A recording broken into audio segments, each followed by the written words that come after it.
Okay, Vince. With that, are you ready for rapid fire? Is it already time? It's time. Let's go. All right, baby. Speaking of spring football practice, Notre Dame released its practice schedule today. We'll get a lot of interviews, all the assistants, a Oh, bunch of yeah. players, all You're that going to be kind of busy. stuff. Yeah. Yeah. Just one full practice that we'll get to see and a handful of some other practices. 3 other practices that are not the blue gold game where we'll get the what they call the FSA, the stretching We get stretching. plus 5 periods. Yes. So 3 practices we get that, 1 entire practice we will get to see, and then the blue gold game at the end. So what do you think? Okay. I got a couple different thoughts on this. Number one, I am not surprised in any way that they are limiting us so much. I'm disappointed, but I'm not surprised. Okay. I wanted at least 2 open practices, and that's what we used to get. We used to get 2 to 3 open practices in the spring. One, we got 2 regular, and then another one if you went to the coach's clinic, I think is how it used to go. I think it was 3 total, right? Yeah. And then a lot of the media would just buy the coach's clinic, and then they would just go to that practice, right? That was not out of the realm of possibility. This time we get 1. So I'm happy that 1 is on a Saturday because I can go. So that makes me very happy. I was really worried that they were going to do it like on a Wednesday. You know what I mean? So happy that it's on a Saturday. Okay. But man, I wanted another one. Like I was really hoping for 2 total, and we get 1. I would trade in these 5 periods of practice for 1 other. I would trade the 3 because you there's just nothing that the only thing you get out of those is depth chart, Correct. what you think is depth chart. And even that's hard because they don't do the stupid. I mean, it was stupid for practice when they would do the offense on air. It was dumb. Okay. But that was really helpful for us because we were able to tell what the depth chart was. And they don't do that anymore. So it's a little harder to tell maybe what the depth chart is, especially in those first 5 periods, because those first 5 periods are like drill work in your individual. And it's a waste of time. I mean, here's what I would have preferred. I don't really have a problem with the FSA plus 5 on day 1 because it's an unpadded practice. They're out there basically in helmets and shorts. You can see kind of, maybe what part of the offseason has done for them physically, how they're moving around, all of that. Okay, cool. But then the other 2 FSA plus 5s, you combine those into a regular practice. So we would have had 2 regular practices, 1 FSA plus 5. I think that would have been perfect. Yeah. And I get people are saying, well, you got new coaches and all. Again, okay. What are you going to hide? Or what do you have to hide at this point? Like, right. And what people have seen Sam Hartman, Right. People have seen this system. And it doesn't sound like this system is going to be that different than what we've seen before. Well, maybe it will be. I don't know. And the other part of it, Sean, is like spring is for fundamentals. Spring is for, figuring some things out. Spring is not for game planning. Like what do they think that we're going to go tell people? And what do they think is going to get out? That's exactly. Come on.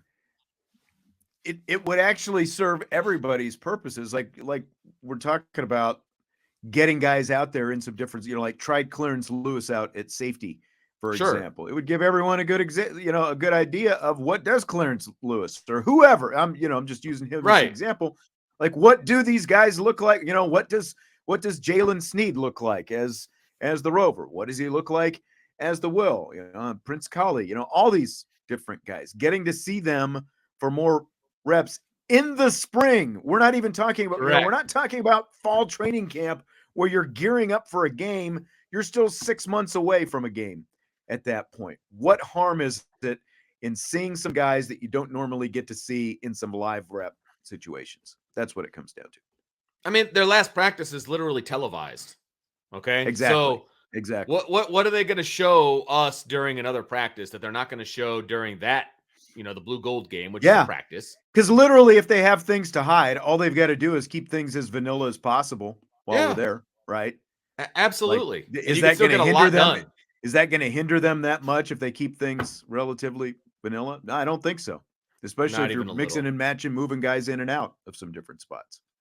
Yeah, not even a little bit. Well. And I will also say, I don't think this is Marcus Freeman. He's going to coach regardless of who's there. To me, I don't think it's Marcus Freeman, but say la vie. You guys can figure out whatever you want from that. Fill in the blank. Mike McGlinchey signing a 5-year, $87.5 million contract with the Denver Broncos is blank. Great for his 401k. Holy smokes. I mean, good for him. That's awesome. I didn't even realize. I told you, I was like, oh man, McGlinchey just made bank on his new contract.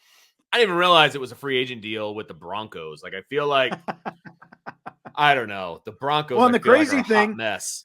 2 hours before you texted me about that, there was talk that Ryan Poles was going after McGlinchey in Chicago. And so when you said that, I'm like, wow, did he sign with the Bears? And so I look it up and it's like the Broncos. Ugh. Yeah. So he ended up in Denver instead. He was almost a Chicago Bear, it sounded like. Now that would have been worth getting excited about for me personally, because the offensive line for the Bears is terrible. McGlinchey could have done a great job of, helping to stabilize that offensive line. And it appeared that the Bears are on the hot hunt for some offensive linemen, and they've struck out so far. So that would have been awesome to bring McGlinchey into Chicago. I mean, the history of offensive linemen in Denver is good. I just feel like it's a hot mess right now. So good luck, dude. Yeah. I mean, $50 million guaranteed. Good for him. And I saw Golick Jr. Breaking down Notre Dame's 2015 offensive line. Ronnie Stanley, a $98 million contract, $64 million guaranteed. Quentin Nelson, $80 million, $60 million of it guaranteed. And that's not even his second contract. Remember McGlinchey and Q were, came out in the same draft together, top 10 picks in the same draft. And Nelson hasn't even got to his second contract like McGlinchey just got to. Nick Martin, $33 million, 18 guaranteed, and McGlinchey gets this one. It's around $379 million total dollars. So by the time Nelson signs his, like, you go back to Harry Heastan, like, that's why the bar was so high. Like Joe Rudolph, go hit that bar, because that's the standard right there. That 2015 offensive line. I mean, it's going to be close to a $500 million for the offensive line from 2015. Like, it's a lot of green to go around, my friends. A lot of green. Tommy Guns is working hard to get the Last of Us references in here tonight. The fungus zombie apocalypse. He said he's going for Bella Ramsey, who is one of the lead actresses, or the lead actors in The Last of Us that I was telling you about last week.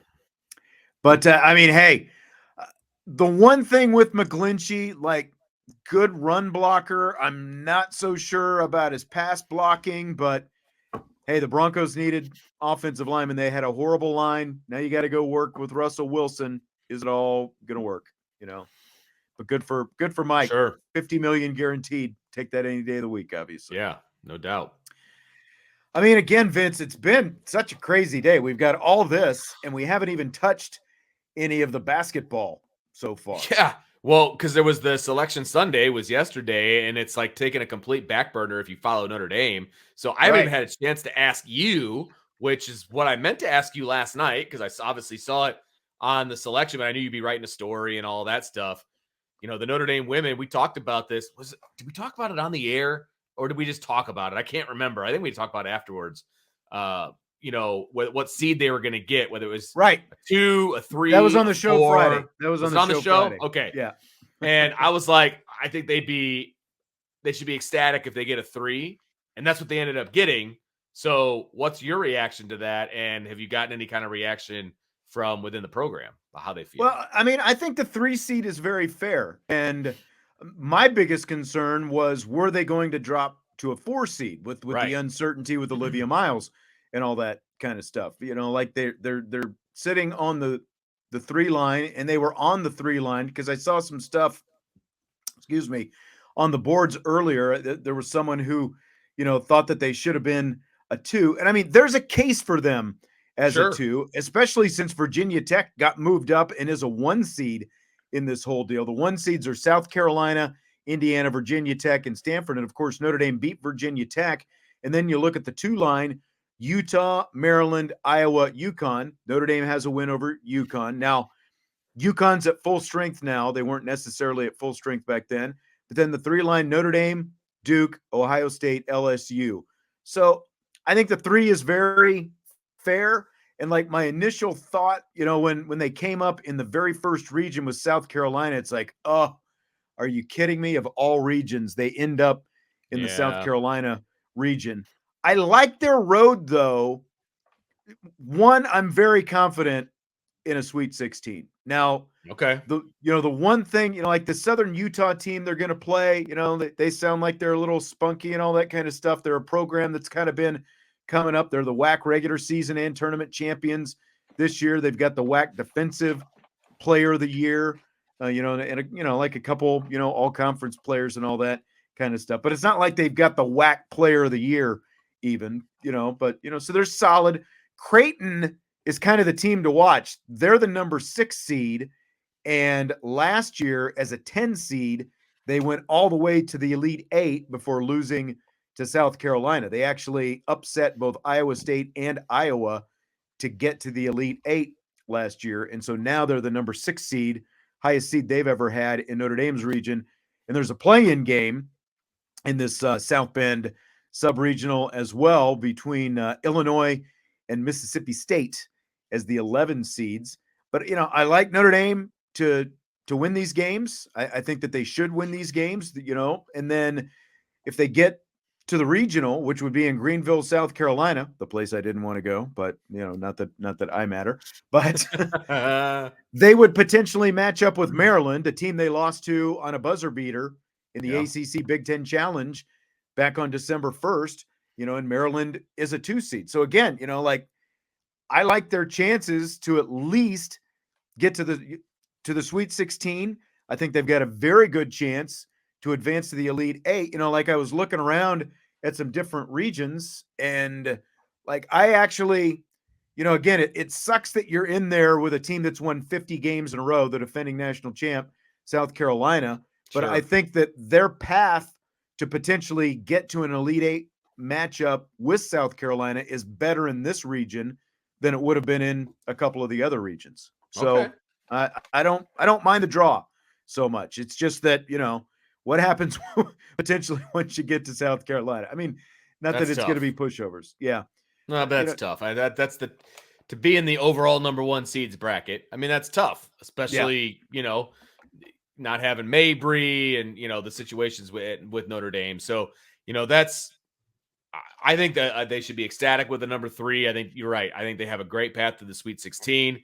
My kids are excited because they're going to be in town. They have an opportunity to go see it. The only problem is the game's at 3:30. My kids are in school till 4. Oh, so might have to get out early. Am I the dad that allows them out early?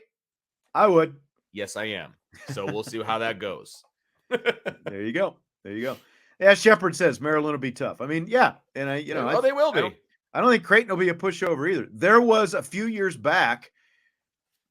It's been 20 years ago now, as a matter of fact, now that I think of it. Notre Dame was an 11 seed themselves playing at Kansas State, and Notre Dame upset the 6 seed Arizona in their first game. Kansas State was hosting as the 3 seed, and they knocked them off and got to the Sweet 16. So, I mean, upsets obviously happen. Sure. But I like their chances. Someone was asking about Olivia Miles. I'll just say, Neil Ivey is still saying wait and see after the selections and stuff like that last night. I'm not banking on Olivia Miles being back at this point. It's fair. It sucks, but fair. Yep. I kept looking for in all the still shots of them seeing, where they were going to be placed. And I was like, okay, where's Olivia Miles? How does she look? Which I'm sure they had her in sweatpants. Yeah, I'm sure they had her seated in a way. So it didn't matter if I saw or not. There was nothing to see. So yeah, exactly. Let's switch to the men's side. Fill in the blank. Oof. Notre Dame men's basketball players JJ Starling, Dom Campbell, and Robbie Carmody all entering the transfer portal today is blank. Rough. It is a rough day if you're a Notre Dame men's basketball fan because it's funny. Somebody posted, as of right now, okay, this is my favorite part. As of right now, Notre Dame's starting lineup for next year. Incoming freshman Marcus Burton, J.R. Knesny, Tony Sanders, Van Allen Lubin, Matt Zona, and then walk-on guard Alex Wade is the only guy on the bench coming off the bench. They have 6 guys on the roster. 5 are scholarship players. 5, okay? That means they have 8 open scholarships, Sean. I would not be surprised if other guys jumped into the portal. They just didn't do it on day one. This is, in case anybody didn't realize, this is going to be a complete rebuild. And I wouldn't even call it a rebuild. I'd call it a build. This is a complete build for whatever coach comes in. They're probably going to have to play walk-ons, number one. Number two, they are going to be able to shape this team over the next few years any way they want, because I'm not the only one I know for sure is going to be on that roster next season is Marcus Burton. It's the only thing. That's the only thing I know for 100%, because he's not backing down. He wants to go to Notre Dame. He's going to go to Notre Dame as far as I know last time I talked to him. So that's all I know. I would be shocked if J.R. Knesny left. Other than that, who knows? Yeah. That's exactly it. I'm surprised that there actually aren't more guys, joining them in the portal today. They still could end up in the portal. I really don't like the fact that they opened the portal the day after Selection Sunday. Terrible timing. I was talking to my sister about it because, again, she's a Division I coach. She's a head coach, women. She just finished her first season at Cal Poly. And I was actually talking to her yesterday, and, they didn't make the tournament. And she's like, well, now, of course, her being in her situation, that's the first thing they're doing today is like their top priority is the portal. And like she said, it gives these teams that didn't make the tournament kind of a head start on trying to get, themselves set for next year. Are you really putting a team that's in the tournament at that big of a disadvantage, I guess, because they're already in the tournament if they have to wait a week or 2 weeks or whatever before they can go to the transfer portal? It's like, you can probably figure it out. So I get it from what she's saying, but again, it's like, it's coming from someone who's able to take advantage of, getting in that portal right away. But that's exactly what Notre Dame's going to have to do. And it's really, and obviously not a knock on Carmody. The guy was injured his whole career. He barely played. I'm actually surprised that he's attempting to still trying to play just the way the injuries have gone. But Starling should come as no surprise, because it is going to be, even if he were here, it would still be pretty close to a total rebuild, even with JJ Starling here. He needs to go someplace and have an opportunity to get to the NCAA tournament next year. He's not going to be in South Bend. He's not going to have it here. That's right. No, not next year, and probably not the year after, and then he's probably gone anyway. So, yeah, he needs to go someplace where he has an opportunity, and I can't really blame him for that. I mean, I get it. He got a ton of experience playing, this season. He was a good player, got injured towards the end. I don't blame any of these guys, if I'm being honest. And I will say this because I have said a lot of poor things about Mike Brey, and I feel bad about that to a degree. But I hope this isn't his legacy. Like, people are looking at his legacy as in he left Notre Dame with like nobody left on the roster. Yeah, I mean, as of right now, I think his legacy is still in decent shape. He got at least kind of he got some nice support. People said nice things about him on the way out the door and all that kind of stuff. But it could really, depending on what this looks like over the next couple of years, this can really tarnish his legacy, I think. Because, let's see what the roster looks like on opening day next year, Sean. There might be nobody left that was on the roster last year. Right. That's And what you left. And the question's going to be, like how far into the transfer portal can they go? Will it only be grad transfers? And what grad transfers are going to be interested in coming to this? Like Yeah. you can probably go out and get some MAC kids or, like even big wet, like the mid-major type guys and say, look, you've got an opportunity to come to Notre Dame and play in the ACC. That's basically going to be your pitch. And then depending on who the coach and play ends up early. being. And maybe whatever coach is able to bring a guy or two with him, like we haven't factored that in because we obviously don't know who it's going to be yet. But sure, it's just there's going to be some challenges because, again, like I've talked about the guy at Kansas State and the way he built that in his first year and got him to the tournament. Big difference in the academic standards at Kansas State University and the University of Notre Dame. So, by the way, Tom Noy, South Bend Tribune, our old friend, is going to be on the show tomorrow to talk about some of this. Chi-Town asking about Brey's replacement. Tom Noy will be here tomorrow. So we'll get all the scoop that Tom Noy has to scoop out and give you. And he's going to have his work cut out for him this offseason. Yeah. But in the meantime, Penn State basketball coach Micah Shrewsberry's name has become at least a somewhat popular name to replace Brey at Notre Dame. Do you buy or sell Notre Dame being a step up from Penn State college basketball food chain? Man. I mean, do I think Notre Dame's better than Penn State? Yep. Do I think Notre Dame's better than Penn State from a basketball standpoint? See, that's the question. It's not just is Notre Dame better than Penn State. It's the basketball because they're both football schools for one thing. For sure. And I mean, look, basketball obviously takes a backseat to football over at Penn State. There's no doubt about it. I think that Notre Dame has had more success over the last 20 years than Penn State has. And so I guess from that angle, you could say that Notre Dame's a step up.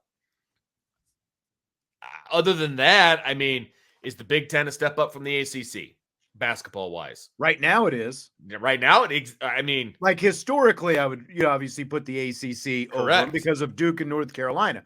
But right now, the Big Ten is in a much better place as an overall conference in the ACC. So you're not going to a better conference, at least not right now. So you got to throw that out. I mean, it just really depends on what Micah Shrewsberry wants to do. I mean, does he look at Notre Dame as a job that he would want? I don't know. I think it's rough, man. I don't know. Were you the PA announcer over there when he was the IUSB coach? Man, I don't think so. No. I'm surprised that people keep mentioning, well, he was the coach at IUSB. That's going to draw him back to South Bend. That's the factor. A commuter school. Come on back. I mean, I look at it like this. It's a sell for me, for one thing. Okay, yeah. Brey was the coach at Notre Dame for 23 seasons. And, of course, Notre Dame does not make salaries public, because it's a private institution and all that stuff. But you remember, 3 years ago, they released federal tax documents, and he was making a little bit more than $1.6 million in base salary. Shrewsberry's making around $2 million a year right now. He's in year 2 at Penn State. So, if you want to just look at that on its face, it took Mike Brey 2 decades to get to $1.6 million in base salary. Shrewsberry's making more than that in year 2. And not, again, then you go to the fact state school versus private, all these different things. Now, Penn State's not the easiest, place to get to and all that kind of stuff. But still, I don't think it is. I don't think it's a step up to go from Penn State to Notre Dame. And as people have mentioned, he is reportedly in the mix for Georgetown as well, and so how much is that going to factor in? Yeah. Is that a step up for him? I mean, and then you look at the fact they were a 10 seed in the Big Ten tournament and they got an NCAA at-large bid. Right. You're just talking about the shape of the Big Ten right now. That tells you right there. The only thing that would put Notre Dame over the top for Micah Shrewsberry, in my opinion, is outside of the Celtics and Penn State. His entire life has been in the state of Indiana. all of his coaching. He went to Cathedral in Indianapolis. Like is that a good thing? Does he really want to come back to Indiana? Well, that's the people point. Always assume, I'm not saying that he does, but I'm talking from a family standpoint. Sure. Does he want to be around his family? Matter? Does that matter? Yeah. Does that matter? I don't know. Maybe he hates his family. I don't know the answer to that, but I'm just saying, I assume his family is still around here. If that's important to him, then maybe is what would draw him back. Because I agree with you, it is a sell from a basketball alone standpoint, but we all know that there are other factors when people make these kinds of decisions. Just like Brian Mason decided to go to the Colts because his wife and he is from Indianapolis. Yeah. Okay, it's a family decision. That's the only way I see him coming back, if I'm being honest, is if he wants to be around family. Even then, wants to be home. And even then, it's like, South Bend is closer to Indianapolis than Happy Valley, obviously, but it's still it's not like we're up here in northern Indiana. We're still 2.5, almost 3 hours away, depending on where you have to go down there. So yeah, no, absolutely. And I mean, it's an easy drive. I drive it all the time, but still, again, where are his priorities? I don't know the answer to that because I don't know the man. So to me, that would be the only thing that would make him come back. Yes. Speaking of Penn State, the Nittany Lions were called for traveling and turned the ball over with 0.6 of a second left in their comeback attempt against Purdue in the Big Ten championship game yesterday. Do you buy or sell calling traveling in that situation, Vince? I buy it. I am a big proponent of, if it's a travel in the first quarter, it's a travel in the fourth. I have no problem with that.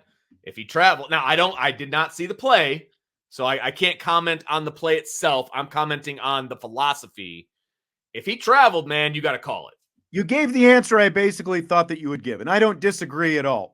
The reason for asking this question is because you don't see near the uproar for, the official blowing the whistle for what was obviously a traveling. Okay. But when a guy commits an obvious foul, all of a sudden, you gotta in that same situation, you're supposed to swallow the whistle. Yeah. What's the difference? Right. So there's no uproar over traveling being called, but everyone wants to bitch and moan because a guy commits a foul, and the foul should be called regardless of what time on the clock the foul happens to be committed. And that's my purpose. So I completely am with you. Of course it should be called, just like, of course, a foul should be called. If there's time on the clock and a foul is committed, you call the foul. There shouldn't be a question about it. And I've always the travel, the violation, whatever it happens to be. And you and I are on the same page. We've had this discussion, you and I, a million times. Like, call it the same way in the first as you do in the fourth. I have no problem with it. I don't know what the heck that was. Like, all of a sudden I got attacked. Get it? But and you want your, if it's an umpire calling balls and strikes, if it's a referee calling fouls, just be consistent, start to finish. It's all I want. If you're going to be consistently bad, then be consistently bad, but at least be consistent. If you're going to call a bad low strike all game, then call the bad low strike all game. Right. Ringing them up on the last out or the first out. Yeah. That's all I ask for. And it was a travel. It was a legit travel. Oh, then you call it every time. Yep. And to be honest with you, refs aren't looking at the clock like that. They're not like, oh God, I hope we get to the end here without me having to blow my whistle. They're watching the play on the court. They were inbounding with like 3.5 seconds left, So they know there's not a whole lot of time. They knew there was not a whole lot of time. Yeah. Gotcha. Yeah. That's right. Fill in the blank. It is blank that North Carolina declined an invitation to play in the NIT. This is kind of goes in line for me with like declining to go to a bowl game when you're a 6-win team or something like that. Like, I try to look at it from a team standpoint, right? For the seniors, for whatever. Like, this is another opportunity to play some games together. This is another opportunity to practice together. I would always accept it. In my opinion, that's what you should do. It's an opportunity to play. And what is college basketball supposed to be about? It's supposed to be about your teammates, it's supposed to be about playing. So yes. I think it's messed up that they would decline an invitation to the NIT. It's messed up. I tell you what, Tom Penders, college basketball or basketball Hall of Famer. I guess they don't have, they don't separate it, but basketball. He was going off on Woo! Hubert Davis and North Carolina, talking about how they think they're too good for the NIT. I mean, yeah, and talking about how their guys didn't play hard and all this stuff, and it's like, maybe you should be coaching your guys better. Basically, they are the first team to start a season ranked number 1 and missed the NCAA field since they expanded the field back in 1985. And it's like, their whole rationale is, well, we're going to start preparing for next season and all that. It's like, if you really want to prepare for next season, just what you were talking, I don't know exactly what the roster looks like. Yeah, it's like, go play together, get out there and play more, practice more. Like, and again, like, we'll have Tom Noy on tomorrow, and like Tom has always been, who cares about the NIT? And I get it to an extent, and I get it from his standpoint. Are you trying to build your program or not? Exactly.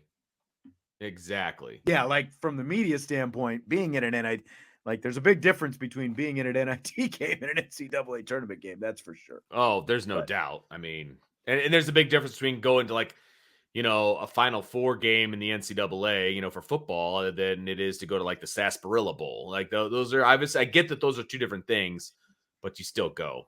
Yeah, like Chi-Town said, NIT did used to be more prestigious than the NCAA, and then NCAA bought it and took all that prestige away. Because there was a time, I think it was like back in the like late 60s, early 70s, still, where like you could turn down an invitation to the NCAA because the NIT would actually pay you more to go, and that's what got the NCAA ticked off, and why they ultimately bought the NIT and took control of it, and the whole thing. So right, yep. It especially if you're North Carolina and you just missed that cut for the NCAA. It's not like your season was like teetering at the other end, like you were barely going to get an invitation to the NIT. I just feel like you get that invitation, you should go.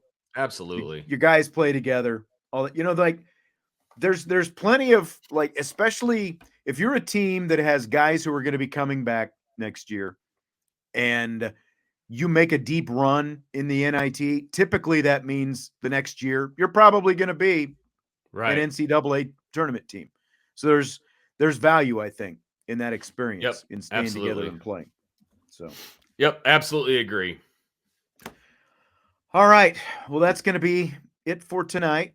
Again, it was busy, man. It was busy. I do want to ask you about this. I'm going off script. Did you see the video of the bad umpiring call? I did. Bad strike 2. It was a borderline call. Might have been a little bit low, but then the player showed him up. He showed him where it was, with his bat. He kind of hopped around and stuff. Yeah, absolutely. And he was trying to show up the umpire, and then the worst pitch on the planet, he rings him up for strike 3. I know. What are your thoughts on that? Well, the umpire got suspended. Yes, I don't know if you saw that. I did. But they suspended him after the fact, and I think it was very deserved. Like, and I guess I get the like the umpire being ticked off that he felt like he was shown up. Which is another story, because umpires, they obviously don't like to be shown up. So I get that, but you can't. I mean, that was just a brutal call on that strike 3, and if you're mad that you're being shown up, just eject the guy. You can't ring a guy up. Yeah. You can't do your job in a horrible fashion just because you feel like you just got shown up by a kid. Yeah. Yeah. And that was going to be my next thing. Do you just ring him up on whatever pitch comes next, or do you throw him out of the game? That was going to be my next, because that was the last out of the game. And so I guess he assumed, well, I'll just ring him up and it'll be game over and it doesn't matter. But man, that was a bad call. Like, it was. I mean, it was horrible. The first one, the second strike was a bad call. I mean, it was low. Right. You might be able to say, but it was strike borderline. 3 was just like, it wasn't even close to the plate. The catcher had to dive to the side. It was so bad. It was so bad. But I mean, it is what it is. But I just found that to be very, very funny, and deservedly so. He got suspended, because that's like, at least make it a borderline call. At least Right. come somewhere near the plate so you can ring him up. Right. He went out of his way to make that strike three call. Yes. It was horrible. Correct. All right. Hey, I just wanted to ask you about that one. No, that's all right. I'm glad you brought that up. Because it was actually, I thought about it, and then again, we had so much other stuff I know, right? come up out of the weekend that kind of got caught up. Again, Tom Noy will be with us tomorrow. We'll still have some Notre Dame football talk at the start of the show, Jesse and I, and of course, we'll have rapid fire as well. I haven't talked about what we're going to do on Friday because they finally announced the women's game time today. It's 3:30. 3:30. So, yeah. Yeah, there's no way you're going to be ready to go at 6. No, but we'll have shows at least through Thursday this week. Yes. You can count on that. Boom. All right. For Vince, I'm Sean. Hit the like button if you would on your way out. And, of course, subscribe, rate, and review, and comment, and all that great stuff. Appreciate you being here tonight, and we will talk to you tomorrow on IB Nation Sports Talk.